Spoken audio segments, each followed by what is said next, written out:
Hello everyone, myself Ekta Misra. Welcome in my channel Masaraswati 234. Today I started chapter first class 10th life process.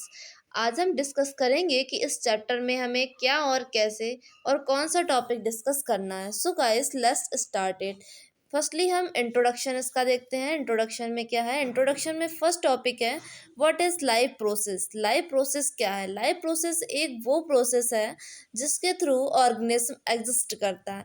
देखो, अगर life process नहीं होगी तो कोई भी ऑर्गेनिज्म एग्जिस्ट नहीं कर पाएगा. जिसको परफॉर्म किए बगैर ऑर्गेनिज्म जीवित नहीं रह सकता, उसकी लाइफ पॉसिबल नहीं होगी, ना ही वो इन्वायरमेंट में एग्जिस्ट कर पाएगा. और तो इस प्रोसेस को हम लाइफ प्रोसेस कहते हैं. एंड सेकेंड टॉपिक रहेगा nutrition. Nutrition is a part of life process. Nutrition भी एक लाइफ प्रोसेस का पार्ट है. न्यूट्रिशन जैसे कि फैट, विटामिन, मिनरल्स, एंटीऑक्सीडेंट, ये सब बॉडी के लिए भी इम्पॉर्टेंट होता है. कोई भी ऑर्गेनिज्म हो, सबको इसकी इसेंशियल बहुत ज़्यादा ज़रूरत होती है. इसकी जो न्यूट्रिशन होता है वो टू मोड से होता है. Firstly autotroph nutrition, second heterotroph nutrition. जो ऑटोट्रॉफिक न्यूट्रिशन मोड के ऑर्गेनिज्म होते हैं ये खुद पे डिपेंड करते हैं. ये किसी भी ऑर्गेनिज्म पे किसी पे डिपेंड नहीं करते हैं. जैसे कि प्लांट को ओनली लाइट सनलाइट की ज़रूरत होती है और वो अपना भोजन खुद ही बना लेते, सिंथेसाइज करते हैं.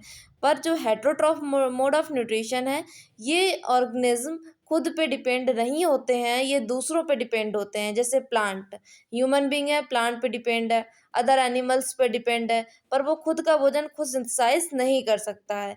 फिर ऑटोट्रॉफ मोड ऑफ न्यूट्रिशन को हम डिटेल में डिस्कस करेंगे. इसमें आएगा फर्स्ट टॉपिक फोटोसिंथेसिस. उसकी डेफिनेशन क्या है, इसकी इम्पोर्टेंस क्या है, फोटोसिंथेसिस पिगमेंट क्या होते हैं, फोटोसिंथेसिस की साइट क्या, कहाँ पे फोटोसिंथेसिस होती है. जैसे कि लैमिना पे एग्जिस्ट होती है, तो लैमिना क्या है, नोड क्या है, स्टॉक क्या है, ये सब चीज़ें फोटोसाइट ऑफ फोटोसिंथेसिस में हम डिस्कस करेंगे.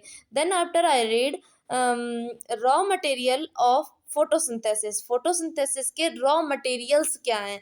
जैसे कोई भी भोजन बनाने के लिए हमें कुछ रॉ मटेरियल की ज़रूरत पड़ती है, ऐसे ही फोटोसिंथेसिस होने के टाइम उन्हें क्या, प्लांट्स को क्या ज़रूरत होता है, वो रॉ मटेरियल को भी हम इसमें डिस्कस करेंगे. उसके बाद जो फोटोसिंथेसिस होती है उसकी मैकेनिज्म क्या है, ये प्रोसेस होती कैसे है, इस प्रोसेस में क्या क्या आवश्यक है, तो इस सब चीज़ों को मैकेनिज्म में हम डिस्कस करेंगे. देन आफ्टर पढ़ेंगे हम फैक्टर इफेक्टिंग ऑफ फोटोसिंथेसिस. इसके फैक्टर इफेक्टिंग क्या है फोटोसिंथेसिस के. उसके बाद टॉपिक आता है heterotrophic mode of nutrition. Heterotrophic mean that, अभी मैं आपको पहले ही बता चुकी हूँ कि हेट्रोट्रॉपिक मतलब किसी दूसरों पर निर्भर होना. मतलब कि जो ह्यूमन बींग हैं, अदर एनिमल्स हैं, वो खुद से अपना फूड सिंथेसाइज नहीं करते हैं, अदर्स पे डिपेंड रहते हैं, तो उसे कहते हैं heterotrophic mode of nutrition. Nutrition in amoeba. जब हेट्रोट्रॉपिक मोड ऑफ न्यूट्रिशन पढ़ेंगे तब दो ऑर्गेनिज्म का न्यूट्रिशन हम डिस्कस कर रहे होंगे. फर्स्टली एसेलुलर मतलब अमीबा का, सेकेंडली मल्टी सेलुलर जैसे कि ह्यूमन बींग्स का.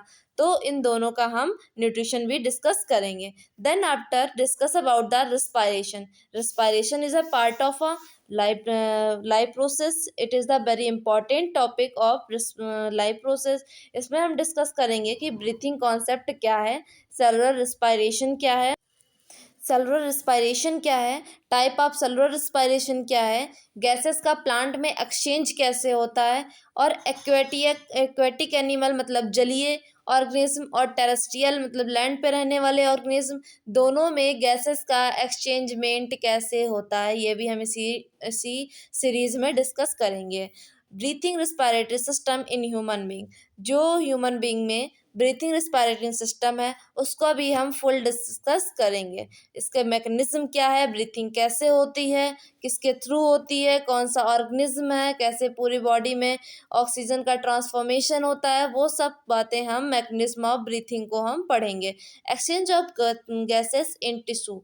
अपनी बॉडी में स्मॉलेस्ट यूनिट जैसे सेल है, तो सेल से मिलके टिश्यू बनता है, तो टिश्यू में गैसेस का एक्सचेंज कैसे होता है ये भी हम डिस्कस करेंगे.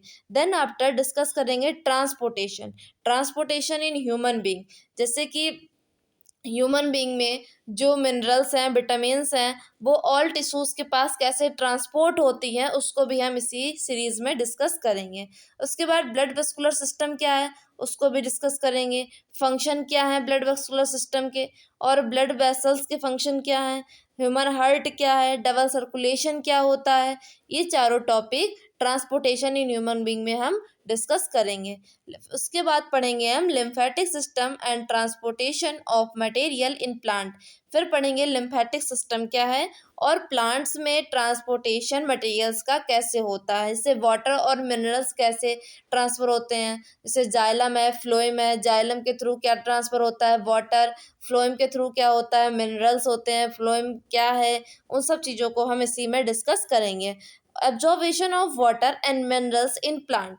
प्लांट्स में वाटर और मिनरल्स का एब्जॉर्बेशन कैसे होता है, वाटर एब्जॉर्ब कहाँ से होता है, कौन से पार्ट से होता है प्लांट के, वो भी हम इसी सीरीज़ में डिस्कस करेंगे।